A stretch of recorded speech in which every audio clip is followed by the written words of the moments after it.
Yo, what's up, Auburn family? We are back, the War Rapport, here with another edition of Facts or Nah. Rapid fire questions for y'all, and we just gonna get straight into this thing. Fellas, y'all feeling all right tonight? Yeah, let's go. Facts or Nah. The Auburn defense under Derek Mason is going to surrender less than 24 points per game. I'm going facts on this one. Listen, this defense, I feel like has nowhere to go but up in 2021. In Derek Mason's 3-4 defense, I expect us to be able to generate more pressure on the quarterback as well as stop the run better in 2021. So I'm going facts on this one. I'm going to say facts. I just don't think Auburn will be on the field as much. I believe the offense will not be going 3 and out as much as they did last season. And by that fact alone, I believe Auburn will be able to give up or actually surrender less than 24 points a game. I'm saying facts. I think it's a good plan that with those cupcakes back on the schedule, we'll have some time to stat pad a little bit, at least for 3 games, and we will definitely be able to get under the 24 point per game mark for the defense for the 2021 season. All right, I'm actually going to go facts on this one as well. I do believe that our defense under Derek Mason is going to see some improvement. I think it's going to be a very slim margin, like it's going to be 23.8 or something like that. We're going to get barely in there with these high-powered offenses that are coming to the SEC, but I do think that we're going to be able to get under that 23 point per game margin. Facts. Facts or nah? Devan Barrett will be the second leading rusher for Auburn this upcoming season. I'm saying nah. Look, I know Devan Barrett was a running back coming out of high school, and he got 1 year of running back work, although it was just a little bit, but you don't spend that far, a whole year away from the position, away from the practices and the drills, and then come back in and get some snaps over a guy who's been in that running back room for 2 full years now. So I'm saying nah, he sits behind Shaun Shivers, and he still is going to end up the 3rd best running back or most productive running back for the 2021 season. Listen, fellas, I'm going nah on this one.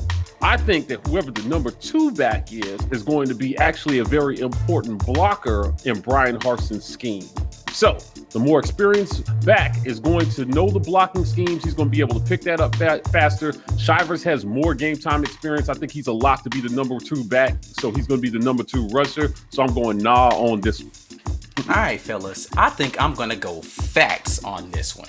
I know that's surprising. My reasoning is Shaun Shivers has not made it through a full season healthy yet as an Auburn running back. That's not no knock on him. I think he's a super talented running back, and I appreciate the heart that he brings to the position.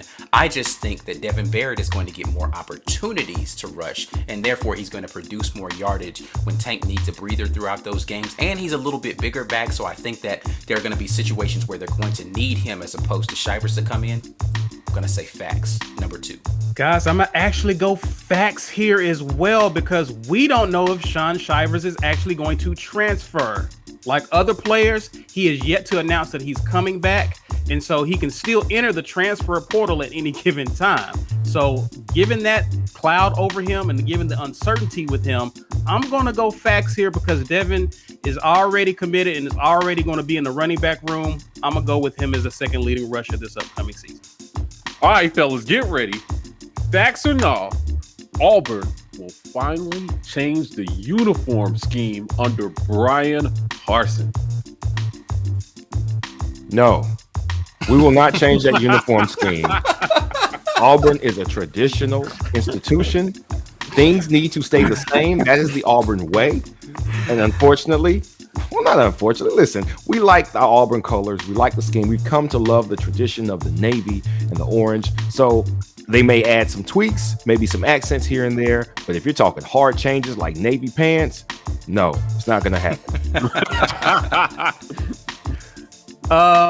Nah, at all.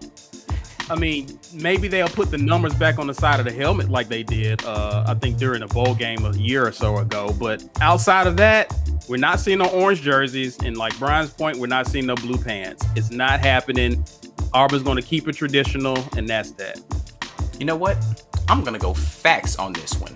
Simply because I think we're actually going to switch from our Under Armour contract at some point during the Harsin administration, which will likely bring some changes to the uniforms. You know, he was playing out there in Boise with a blue field. There's no telling what Brian Harsin got up his sleeve about what he wants to do with these uniforms. I'm going to say there is going to be a significant change to the uniforms, and a lot of people are going to hate it, but it's going to happen. Facts. You already know I'm going facts on this one, baby. Yeah. Out with the old, in with the new.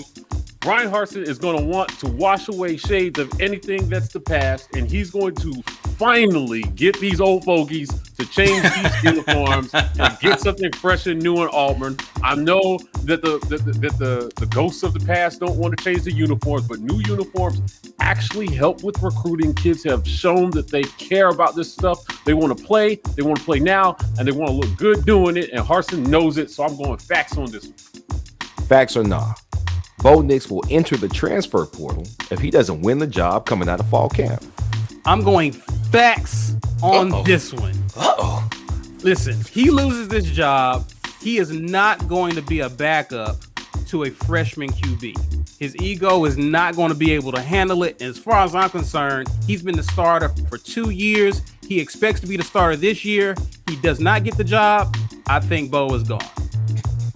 Man, y'all already know I'm going facts on this one, but not for why you think. I'm going facts on this one because I think he deserves to start somewhere with a coach that knows what to do with his talent. I think we wasted his first 2 years at Auburn with the non-development in the Malzahn system. I think Bo needs to go get a fresh start somewhere if he loses the starting job to whoever is going to win it, right? And I'm going facts on this one. Facts. Bo deserves it. Surprisingly, I'm going nah here. What? I thought about this one for a second, and I was really heavily leaning towards facts because I didn't feel like he was going to. First and foremost, I don't think Bo Nix is not going to win the starting job, but that's not the question that we're asking right now. But if he loses the starting job, I think that he is going to be guaranteed to be the number 2 guy, and you just never know what happens. He may get his opportunity again. I think he's going to stick it out for at least the remainder of the season and see what happens after that. I am going to say, nah, he stays right here on the Plains at least one full season, even if he doesn't win the starting job. I'm going nah. You know why? Because he's not good enough to go anywhere else that's going to be a good team. Where is he going to go? What are we talking about here? If you will play, you're terrible for your first 2 years as a starter, and then you lose the job, stock is at an all-time low. You had a guy who had you as the favorite son, you played bad, and then the guy who weren't his favorite, you can't even win the job? Listen, nobody would touch him then unless they're just terrible at quarterback in the first place. I'm saying nah, he doesn't go anywhere. He's an Auburn product, Auburn legacy. He is stuck here, so he better play well and make it worth his while. Wow. Woo! All right, if you haven't turned the video off because of all this uniform and Bo Nix stuff, then you have arrived at our portion where we're going to do the fan question. The fan question of the week comes from Moore D. Riley, and he asks, facts or nah, we are going to retain at least half of our coaching staff going into the 2022 season. I'm saying facts. We keep at least half our staff because this coaching staff just got together. They just got to a new place. And for most of them, this is the best job they've ever had. They need to be here, show well, and show what they can do with big time resources that they didn't have to work with before. And I have a feeling they want to take a little longer than 1 year to do that. So I'm saying facts. Well, I'm going facts here as well. Listen, it's widely believed, or it's been said, that these coaches agreed to be on this coaching staff for at least 2 years to help build the culture at Auburn under Brian Harsin. Now, even if you do have some coaches leave, I'm only seeing Derek Mason and maybe Nick Eason. So by that estimation, that leaves me with over half the staff still intact. So I'm going facts for this. I'm going facts on this one. Man, these bums ain't going nowhere until they win something. Facts. Yeah, I'm actually going to go for the clean sweep on this one. I'm going facts on this one as well. Listen, I think most of this staff is really committed to making a good program at Auburn. A lot of these people have not had the opportunity to play at a Power 5 conference before now, or be a coach at a Power 5 conference, I should say. So they're looking forward to the opportunity here. And even some of the ones that we feel like maybe have one foot out of the door, they want to have more than one season to prove that they're worthy of wherever the next stop is in their coaching legacy is going to be. I'm going to say facts. We're going to retain more than half. All right, folks, that's another great edition of Facts or Nah. We want to hear from you. Make sure you put it down in the comments how you feel about these topics that we have right here. Make sure you are tweeting us at the War Rapport if you have a Facts or Nah that you would like for us to answer live right here, just like we did today. Hashtag Facts or Nah, tweet at the War Rapport. Outside of that, make sure you're clicking like and subscribe on the video. You can always follow us on our Facebook, our Instagram, and our Twitter. We are the War Rapport. You can follow us on TikTok at TW Rapport. Until the next time we holla at y'all, Warriors.